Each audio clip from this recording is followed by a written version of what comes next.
ಇದು ಇಸವಿ 325ರ ಸಮಯ.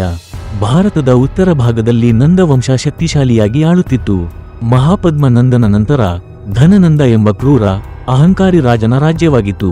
ಪ್ರಜೆಗಳ ಮೇಲೆ ದುರುಪಯೋಗ, ಭಾರಿ ತೆರಿಗೆ ಮತ್ತು ಭ್ರಷ್ಟ ಆಡಳಿತವು ಎಲ್ಲಾ ಕಡೆ ಅಸಂತೋಷವನ್ನು ಹುಟ್ಟಿಸಿತ್ತು. ಚಾಣಕ್ಯ ಕೌಟಿಲ್ಯನು ಅತಿ ಬುದ್ಧಿವಂತ ಬ್ರಾಹ್ಮಣ. ನಂದನ ರಾಜ್ಯದಲ್ಲಿ ನ್ಯಾಯಕ್ಕಾಗಿ ಬಂದಾಗ ಧನನಂದನಿಂದ ಅವಮಾನಕ್ಕೆ ಒಳಗಾದನು. ಈ ನಂದರ ವಂಶವನ್ನು ಧರೆಗುಡಿಸದೆ ನಾನು ವಿಶ್ರಾಂತಿ ಪಡೆಯಲ್ಲ ಎಂದು ಸಂಕಲ್ಪ ಮಾಡಿದನು. ಚಾಣಕ್ಯನು ತನ್ನ ಮಹಾಯುದ್ಧ ತಂತ್ರವನ್ನು ಜಾರಿಗೆ ತರಲು ಶೂರವೀರನ ಹುಡುಕಾಟ ಆರಂಭಿಸಿದನು. ಅಲ್ಲಿ ಸಿಕ್ಕಿದನು ಚಂದ್ರಗುಪ್ತ. ಯುವಕ, ಧೈರ್ಯವಂತ, ಯುದ್ಧದ ಕಲೆಗಳಲ್ಲಿ ನಿಪುಣ. ವೃದ್ಧರಾಷ್ಟ್ರದ ಅರಣ್ಯದಲ್ಲಿ ಇವನನ್ನು ಕಂಡು ಶಿಸ್ತು ಮಾಡಿ ಮಹಾಯೋಧನಾಗಿ ಬೆಳೆಸಿದನು. ಚಾಣಕ್ಯ ಮತ್ತು ಚಂದ್ರಗುಪ್ತ ಸಹೋದರರಂತೆ ನಡೆದು ಒಂದೊಂದು ಜನಪದವನ್ನು ತಮ್ಮ ಬೆಂಬಲಕ್ಕೆ ತಂದರು. ಮೊದಲ ಪ್ರಭಾವಶಾಲಿ ವಿಜಯ ಮಲವ ರಾಜ್ಯದ ಮೇಲೆ. ಈ ಯುದ್ಧದಿಂದ ಚಂದ್ರಗುಪ್ತನ ತಾಕತ್ತಿಗೆ ಎಲ್ಲಾ ಜನಸಮೂಹವು ಬೆಂಬಲ ನೀಡತೊಡಗಿದವು. ಬೇರೆ ಜನಪದಗಳು ಸೇರಿ ಈಗ ಒಂದು ಶಕ್ತಿಶಾಲಿ ಸೇನೆ ರೂಪುಗೊಂಡಿತ್ತು.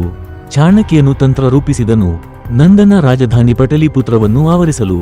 ನಂದನ ಸೇನೆ ದೊಡ್ಡದಾದರೂ ಅವರ ನಡುವಿನ ಒಗ್ಗಟ್ಟಿನ ಕೊರತೆ, ಧನನಂದನ ಅಹಂಕಾರ ಅವರ ದುರ್ಬಲತೆ.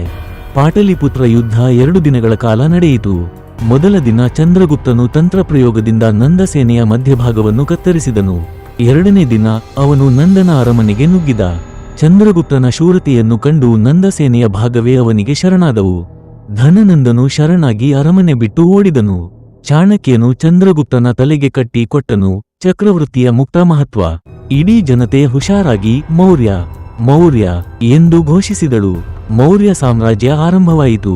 ಚಾಣಕ್ಯನು ಅರ್ಥಶಾಸ್ತ್ರವನ್ನು ರೂಪಿಸಿ ವ್ಯವಸ್ಥಿತ ಆಡಳಿತ ತರಲಾರಂಭಿಸಿದನು. ಚಂದ್ರಗುಪ್ತನು ಪ್ರಜಾಪ್ರಿಯ ರಾಜನಾಗಿ ಹೊರಹೊಮ್ಮಿದನು. ನ್ಯಾಯ, ಶಿಸ್ತಿನ ಆಧಾರದ ಮೇಲೆ ದೇಶದ ಅಭಿವೃದ್ಧಿಗೆ ಮುಂದಾದನು. ಒಬ್ಬ ಶೂರವೀರ ಯುವಕ ಮತ್ತು ಒಬ್ಬ ಬುದ್ಧಿವಂತ ಗುರು ಇಡೀ ದೇಶದ ಭವಿಷ್ಯವನ್ನು ಬದಲಾಯಿಸಿದರು. ಇತಿಹಾಸದಲ್ಲಿ ಅವರನ್ನು ಮರೆಯಲಾಗದು.